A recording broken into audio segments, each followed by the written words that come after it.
নমস্কাৰ বন্ধু বান্ধৱীসকল, prince tech and education চেনেললৈ সকলোকে স্বাগতম জনাইছোঁ। আমি আগৰ ভিডিঅ'টো ডিগ্ৰী ষ্টুডেণ্টসকলৰ এক্সাম ক্লাছ কেতিয়াৰ পৰা আৰম্ভ হওক আমি HRD মিনিষ্টাৰজনে আমাক জনাইছিলে। আমি তাৰ ওপৰত এটা ভিডিঅ' বনাইছিলোঁ, আমি তাৰ ওপৰত আলোচনা কৰিছিলোঁ। যদি আপোনালোকে এতিয়ালৈ চোৱা নাই তেনেহ'লে ভিডিঅ'টো আই বাটনত ক্লিক কৰি নহ'লে ডেছক্ৰিপশ্যনত গৈ আপোনালোকে সেই ভিডিঅ'টো চাব পাৰিব। আজিৰ ভিডিঅ'টোত আছাম এক্সাইজ ডিপাৰ্টমেণ্ট ৰিক্ৰুটমেণ্ট 2020 কিছুমান পদ খালী হৈছে, আমি তাৰ ওপৰত আলোচনা কৰিম। তাৰ অৰ্হতা, এপ্লাই অনলাইন লিংক ক'ত গৈ অনলাইন কৰিব, এক্সাম পে স্কেল, এজ, এই সকলোবোৰ মই আপোনালোকক এই ভিডিঅ'টোত জনাই দিম। লাষ্ট ডেট কেতিয়া, আপোনালোকে খালি ভিডিঅ'টো স্কিপ নকৰাকৈ চাই যাব। আৰু আপোনালোক যদি মোৰ চেনেলটোলৈ প্ৰথম আহিছে তেনেহ'লে চেনেলটো ছাবস্ক্ৰাইব কৰিবলৈ নাপাহৰিব আৰু কাষত থকা বেল আইকনটো প্ৰেছ কৰি দিব। আহক চাওঁ। আপোনালোকে দেখিছে এডভাৰটাইজমেণ্টটো এইটোৱেই হয়। 12/6/2020 আহিছিলে এডভাৰটাইজমেণ্টটো, recruitment of assistant inspector of excise, আৰু আনটো হৈছে এক্সাইজ কনষ্টেবল। এইটোৱেই হয় এক্সাইজ ইনস্পেক্টৰ অফ এক্সাইজ আৰু excise constable in the pay scale 14,000 to 49,000 বুলি কৈছে। Pay band 2। ইয়াত the date and venue of physical standard test ল'ব, ফিজিকেল ইফিচিয়েঞ্চি টেষ্ট ল'ব, ৰিটেন টেষ্ট ল'ব আপোনালোকক। আৰু এই সকলোবোৰ আপোনালোকৰ ইমেইল, SMS আৰু SMS-ৰ যোগেদি আপোনালোকে গম পাই থাকিব। আপোনালোকে অনলাইনটো SLPRB ৱেবছাইট, এইটো slprbassam.in, তাত গৈ আপোনালোকে অনলাইন কৰিব পাৰিব। অনলাইন আৰম্ভ হ'ব 16/6/2020 পৰা আৰু লাষ্ট ডেট হ'ব আপোনালোকৰ 6/7/2020। এইটো 6/7/2020 আৰু ইয়াৰ কোনো এপ্লিকেশ্যন ফিজ নাই। There will be no' application on fees. Assistant inspector of excise, ইয়াৰ গ্ৰেড পে হৈছে 6,000 to 200 আৰু ইয়াৰ পোষ্ট আছে 44টা, 44টা। ইয়াত দেখিছে ইয়াত unreserved, OBC, ST, MOBC, STH, STP, EWS সকলোৰে কিমানটাকে পোষ্ট আছে, খালী আছে দেখাই দিছে। এডুকেশ্যন কোৱালিফিকেশ্যন আপোনালোকৰ ইয়াৰ হাই ছেকেণ্ডেৰী পাছ হ'লেই আপোনালোকে অনলাইনটো কৰিব পাৰিব। তাৰপিছত আহিছে excise constable. Excise কনষ্টেবলৰ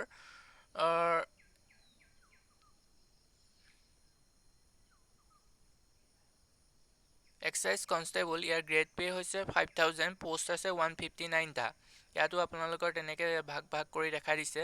minimum qualification ইয়াত HSLC পাছ হ'লে আপোনালোকে অনলাইন কৰিব পাৰিব। ইয়াৰ এলিজিবিলিটি ক্ৰিটেৰিয়া কিছুমান দিয়া আছে। আপোনালোক nationality candidate must be Indian citizen হ'ব লাগিব। এজটো 18 to 38 ইয়াৰ্ছৰ ভিতৰত হ'ব লাগিব।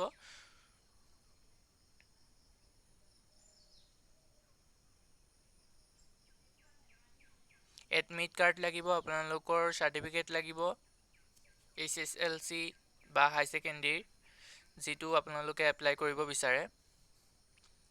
আপোনালোকৰ ফিজিকেল ষ্টেণ্ডাৰ্ড বিচাৰিছে কিছুমান, ইয়াত দেখিছে মেল আৰু ফিমেলৰ দি থৈছে। মেডিকেল ষ্টেণ্ডাৰ্ডটো আপোনালোকৰ তাত চেক কৰিব। হাউ টু এপ্লাই, কেনেকৈ এপ্লাই কৰিব। এইটো এপ্লাই আপোনালোকে মই ৱেবছাইটটো ক'লোৱেই slprbassam.in, তাত গৈ আপোনালোকে এপ্লাই কৰিব পাৰিব মোবাইলতে।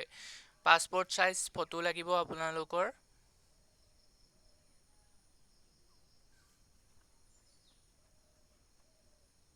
পাছপৰ্ট চাইজ ফটো আৰু আপোনালোকৰ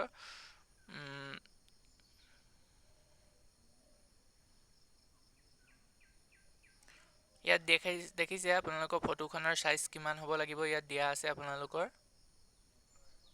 ছিগনেচাৰ লাগিব, ডকুমেণ্ট আপোনালোকৰ admit card, HSSC or equivalent examination of age, marksheet of HSLC or caste certificate, employment exchange.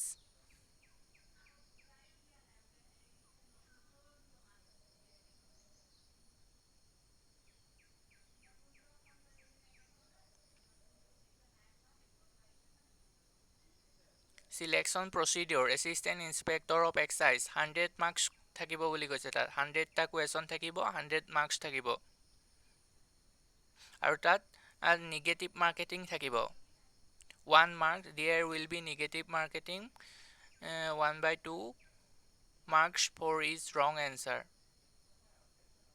কেনেকুৱা ধৰণৰ কুৱেশ্যন থাকিব logical reasoning aptitude comprehension matters relating of history and culture of Assam and India general knowledge candidate will use black and dark blue pen or answer OMR based answer sheet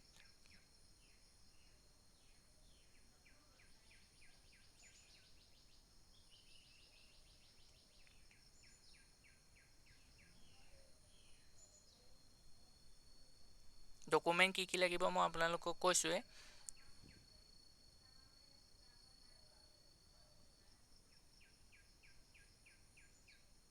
ইয়াত কিছুমান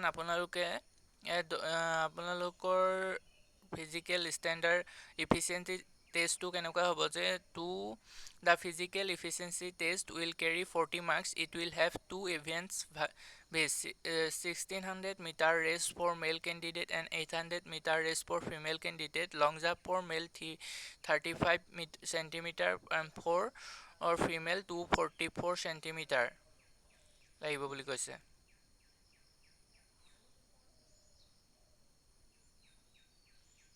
ইয়াত আপোনালোকৰ ৰেচটো যিমান কম সময়ত শেষ কৰিব পাৰিব তাৰো আপোনালোকে মাৰ্কেটিং দেখিছে মাৰ্ক পাব আপোনালোকে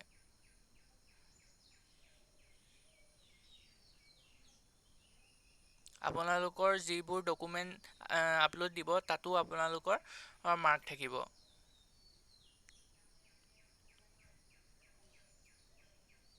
ৰিটেন টেষ্টত কেনেকুৱা হয় elementary arithmetic general English logical reasoning mental ability Assam history geography policy economy বিচাৰিছে এইবোৰে চাব আপোনালোকে এইবোৰ আপোনালোকৰ ডকুমেণ্ট বিচাৰিছে নেশ্যনেল NCC চাৰ্টিফিকেট আছে যদি হোমগাৰ্ড চাৰ্টিফিকেট আছে যদি দিব স্পৰ্টছৰ প্ৰফিচিয়েঞ্চি ইন কম্পিউটাৰ চাৰ্টিফিকেট আছে যদি সেইবোৰ ডকুমেণ্ট লাগিব যদি আছে তাত আপলোড দি দিব কাৰণ সেইবোৰতো আপোনালোকৰ নম্বৰ থাকে